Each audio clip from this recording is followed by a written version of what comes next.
watching THV11 Plus. I'm Jurnee Taylor here with your weekend wrap-up. We asked you in a survey what issues were most important to you as we approach election season, and your number one answer was education. And the THV11 update, THV11's Carter Thweet was there earlier this week as the State Board of Education approved a big change for standardized testing. Today we're first and goal, and when we set these cut scores and we start being able to release these tools, we're going to be able to spike the ball in the end zone. That's how Secretary Oliva describes this moment Thursday morning. With that, all in favor say aye. Aye. Any opposed? Motion passes. The State Board of Education officially approving new cut scores for the Atlas tests, which became Arkansas's standardized test of choice last spring. The scores that will place students into one of four levels were determined with input from more than 200 educators. One of those elaborated on the process in a video played before the board on Thursday. We had conversation and we collaborated and we was like, why was your score this and why was your score that? Everyone felt confident in that process because we were able to collaborate, but we also had the last say so. Those conversations led to these numbers. Deputy Commissioner Stacy Smith told the board Thursday what each score would mean for a potential student. Levels 3 and 4 are students who are proficient. Students in level 2 may need some support. Okay? Students in level 1 will need some support. Oliva says the new standards will be tough at first. Based on last year's results, over 65% of students would have been at levels 1 or 2 in math. But he says the standards should be tough because that's how kids will learn. This is going to be real-time information for our educators to see how their students are performing, and they'll know how to make the instructional pivots to support them in the school year. And that was Carter Thweet reporting. Meanwhile, law enforcement officials are looking to limit the number of accidents involving pedestrians and cyclists, but they need you to pay attention. THV11's Maya Ellison shows how state police are working to share a message of sharing the road. We pretty much walk every night. However, at night it is also hard for people to see you. April Panion is a mother in the central Arkansas area. As a frequent walker, she is aware of the ongoing problem many face when walking outside, especially thinking ahead for the safety of her son. He has a bicycle and he rides his bicycle. We stay on the sidewalk, not on the road, because I don't trust those bike lanes because nobody pays attention to those. We got lights for his bike. So his bike is all lit up like a Christmas tree, and that way people can see him. April isn't the only one thinking of these issues. The Arkansas State Police launched its brand new campaign focusing on road safety for everyone for National Pedestrian Safety Month. The Fourth Wall is a state initiative to directly grab your attention to acknowledge the reasons behind pedestrian and bicyclist-related incidents on the road. A lot of people that are on the road driving don't think bicyclists should be on the road. A lot of times they're texting or they're talking to their friends in the car, or they're not paying a close attention. Maybe they're eating. And if a walker or a bicyclist shows up, they're not prepared. Corrine Frazier is an advocate for bicycle safety in Central Arkansas. She says that while these issues are rampant in many communities, there are still certain factors that others may not take into account. In the heights, there are sharrows, and they look like little bicyclists with little V lines. They mean share the road. That means if there's a bicyclist ahead of you, then watch closely. According to ASP, Arkansas has also seen an increased number of pedestrian fatalities with 79 tragic deaths in 2022. This is why local organizations and officials are working to find solutions. You know, crashes are preventable. It's an education on both sides problem. We can solve it, but we just have to be willing to. In Little Rock, Maya Ellison, THV11 News. Frazier also says the friendly drivers and league cycling instructor programs are just a few additional resources that are available for anyone looking to learn more about safety measures in the state. And with the high holidays here, many in the Jewish community take this time to reflect on last year. THV11's Brooke Buckner sits down with a local rabbi to learn how the war in Israel is impacting their holidays. The Hamas terrorist attacks on Israel may be happening across the globe, but with the Jewish holidays upon us, it's clear they are still having direct impacts to some right here in Central Arkansas. We are reflecting on today with solemn memory and with resolve. Rabbi Barry Block with Congregation B'nai Israel says he's seen aftermaths of the attacks in person. I have been to Israel twice since last October 7th, and in July, I went to Kibbutz Nir Oz. Kibbutz Nir Oz was the community that was worst affected. It was really devastating, horrifying, just to be in a burned out preschool. Like, who does that? Last November, he met with survivors, hostage families, and other rabbis. We were there to give them some strength, to make a pastoral call really on our colleagues in November. The October 7th attack last year took place on the Jewish holiday Simchat Torah, which means the joy of the Torah. It's one of our most joyous moments in our entire year. And so Simchat Torah was turned from gladness to devastating sadness. And this year, the anniversary comes near a time of celebration, too. This year, October 7th falls between Rosh Hashanah, our new year, and Yom Kippur, our day of repentance. And so celebrating a new year and saying to each other, Shana Tova, which literally means a good year, but colloquially it means Happy New Year, seems very discordant on October 3rd and 4th like it was only days before October 7th anniversary. Through it all, the rabbi tells me there is still hope and they will persevere. In Little Rock, Brooke Buckner, THV11 News. Rabbi Block says the Jewish community gathered at the temple earlier this week to spread that message of hope as they mourn the anniversary and lives lost. Meanwhile, a first-of-its-kind neighborhood is building in a part of the natural state. 9 energy-efficient homes, all powered by the sun. Lauren Spencer spoke to the developers about what made them choose the area and their hopes to expand. Everything in the house is actually powered by the sun. Energy Star certified homes are now open in Northwest Arkansas for the first time. The house is sized with photovoltaic solar panels. Developer Lawrence Finn says they're significantly more energy efficient than typical homes in Fayetteville. 2 homes are net zero homes, meaning they generate as much energy as they consume. It balances out between the demand that has been modeled for the house. And at the end of the day, your utility bills should be nothing. The other 7 are designed to help homeowners save between $55 and $100 a month. Pop some light. These sit in what's called a pocket neighborhood. Smaller houses around 1,100 to 1,400 square feet with shared green space. Honestly, if they're really well designed, small is the new big. That's sort of the definition of efficient use of space. 9 homes into a smaller community. This in a normal lot could fit 1 house. And what better place to put these homes than South Fayetteville, says Finn. I love the proximity to the square. We are a couple of blocks from the Razorback Greenway.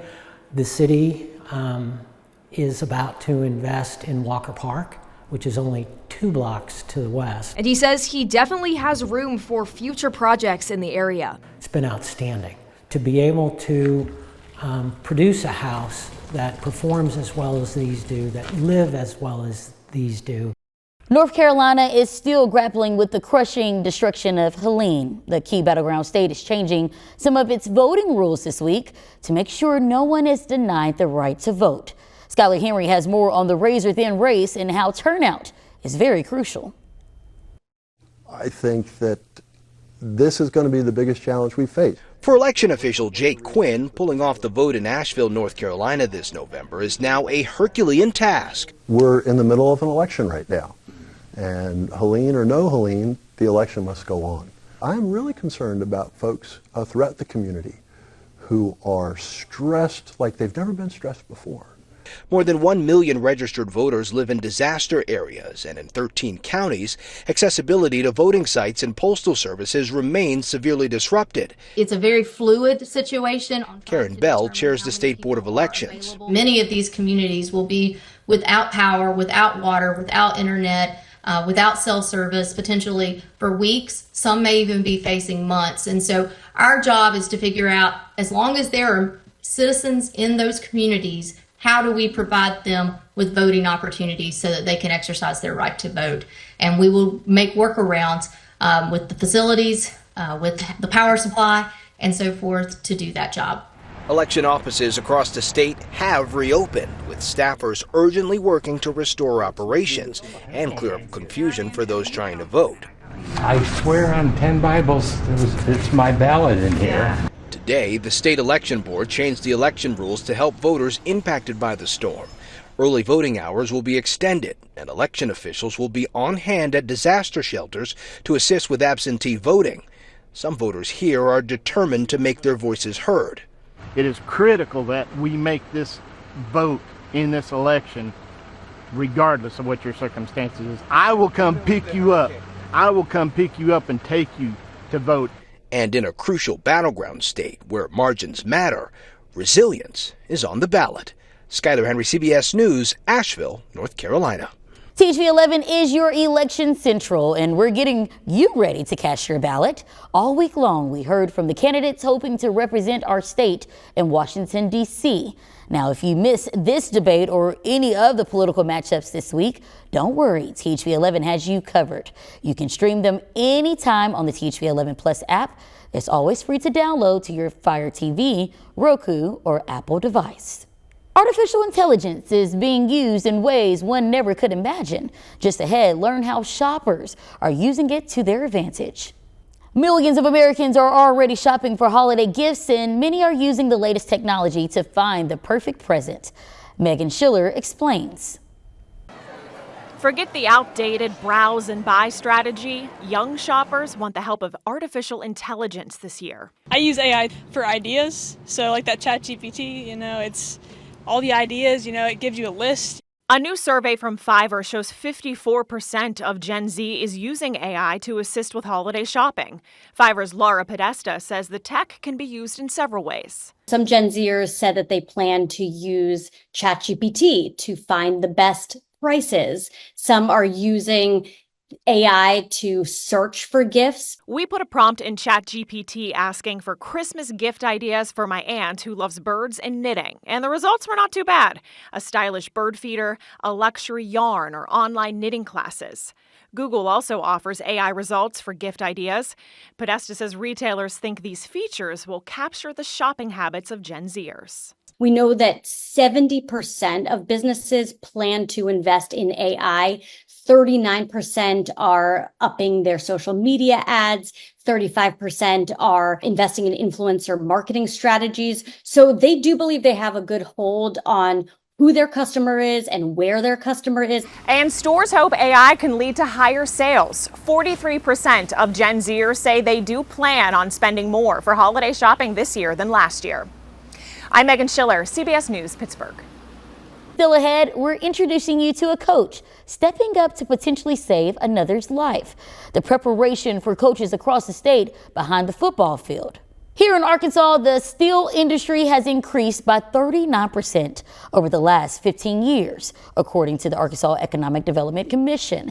And more companies across the state are working to introduce the industry to the younger generations. THV11's Maya Ellison got a chance to learn more about initiatives of how students can benefit from the steel industry and even gain a little help. Our country needs more people in the steel industry. Steel, it's one of the many resources Arkansas thrives on to drive the economy. According to the Arkansas Economic Development Commission, the state is home to one of the largest steel-producing counties in the nation and has grown by 39% in the last 15 years. While the industry continues to break through, there's one particular group they're looking to connect with. The average age of a welder is over 50 years old, so this is our future. It's our youth. Providing avenues for younger generations is what Steel Day is all about. Lexicon Incorporated and the American Institute of Steel Construction provided high school and college students with an inside look into the world of welding. Students gained behind-the-scenes insight and hands-on experience into how welders play a crucial role in today's society. And the great thing about the steel industry is it has so many opportunities for young people. Attorney General Tim Griffin and other special guests provided students with words of wisdom and motivation. showcasing how the steel industry is trying to provide inclusive opportunities for all. Well, I love it because, one, there isn't a lot of women in the industry because there's a stigma that only men can be in it. We get just about equal pay in industry. Students also took part in a scholarship contest through an immersive virtual welding exhibit, putting their skills and even mine to the test. Arkansas voters will see issue 1 on their November ballot, a proposal for vocational technical schools like welding to gain access to scholarships and grants. Now we just want people to follow their passion, and the scholarships are meeting that need. While students walked away with additional knowledge and access, it was the joy students experienced showing their love for the industry. It's really, there's a lot of opportunities, and everything's just amazing about it. In Little Rock, Maya Ellison, THV11 News. Take a minute for this presentation. This is like the cutest little thing ever. It's like, oh my gosh. This week, we're eating it up at Southern Tail Brewery. It's the new hotspot on the block here in the East Village. They're entering their first full month, but quickly proving to be what everyone is buzzing about. And the name of the game is community and innovation, whether you're a human or a furry friend. So what do you say? Let's shake our tail and enter Southern Tail. Let's eat it up.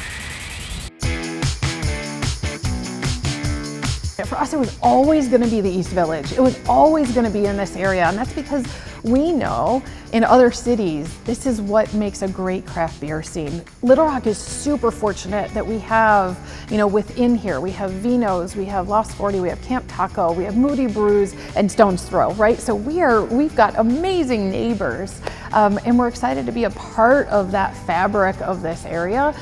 A lot of the heart and soul of Southern Tail and the tail in Southern Tail is to highlight our love for dogs and cats and our mission to support those types of charities. That's kind of the spirit of what we're doing, is that we want to be able to give back and we want people to be able to cherish and love and support the animals of Arkansas. We have 24 taps. Of those taps, 3 of them are for house-made sodas and non-alcoholic beverages. We also have a cold brew that's on nitro. A good portion of that are our core beers that are, about a dozen of those things that we're brewing on the large scale, and then our small scale, so pilot system, ones that are fun and experimental. So we just launched a gluten-free beer, which is really, really exciting. I think we're one of the first ones to have that. Everybody sort of thinks about, like, are you a brewery with a restaurant or a restaurant with a brewery?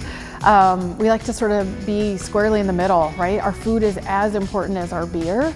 Great things are on our menu. Risotto balls, a deep nod to our Arkansas rice farming community. Set this down and you can just smell it. I wish we could have like visible little smell aroma waves coming up. And they have Gouda, they're gluten-free at the same time. And this is a red remoulade. I think I'm speechless. That is just good. Some of their craft beers that they make in-house, and they're paired with this dessert. So you have a peach cobbler and you have a brownie, like a double-decker brownie. I just can't get over how cute they are. It's like, it's really good on the inside, but this is just it's so cute. Come here, order this however many times. It comes with 3, I believe. I could down 12 of these, I think so. Bryant offensive line coach Shane Clancy is having a good year, but football is not the only thing Clancy's excelled at lately. THV11's Carter Threet tells us all about this heroic act. My son plays. He's played for the last 4 years. Well, when he's not coaching up the O-line for the Bryant Hornets, Coach Shane Clancy also volunteers at youth games held on this field. Usually he just opens and closes the stadium, but recently he had to take a little more of a direct role. It was hot. The kids had ran a play, the game was going on, and somebody fell. At first I didn't realize it was a coach, and then he kind of fell back down again. But Clancy was ready for this episode of heat exhaustion, in part thanks to the Arkansas Activities Association, which trains coaches for this exact thing, according to Executive Deputy Director Joey Walters. Heat illness is, I think, something that is huge, especially this time of year. Have to be trained once every 3 years in heat illness symptoms and strategies. With this training, Coach Clancy and others in attendance were able to remove the coach from the field, prepare an ice bath, and get an AED on standby. Paramedics arrived and the coach was able to make a full recovery, even returning to the field at the end of the game, in part thanks to Clancy's quick action. When I read that a couple of weeks ago, it's just, a big thumbs up that, that we're doing the right thing and our coaches are taking care of business there. Clancy also credits the trainers at Bryant, who have helped educate the coaches in the same way. He says it's important to be ready for situations like this, and the preparation will only help. The crazy part about it was like watching one of them training videos. He had all the signs that you see in the videos or the education that they make us get, and so I just know what to do. In Bryant, Carter Thweet, THV11 News. And if you're interested in receiving more information on this potentially life-saving training, more info will be on our website at THV11.com. Well, thank you for watching the Weekend Wrap Up. I'm Jurnee Taylor. We'll see you next week.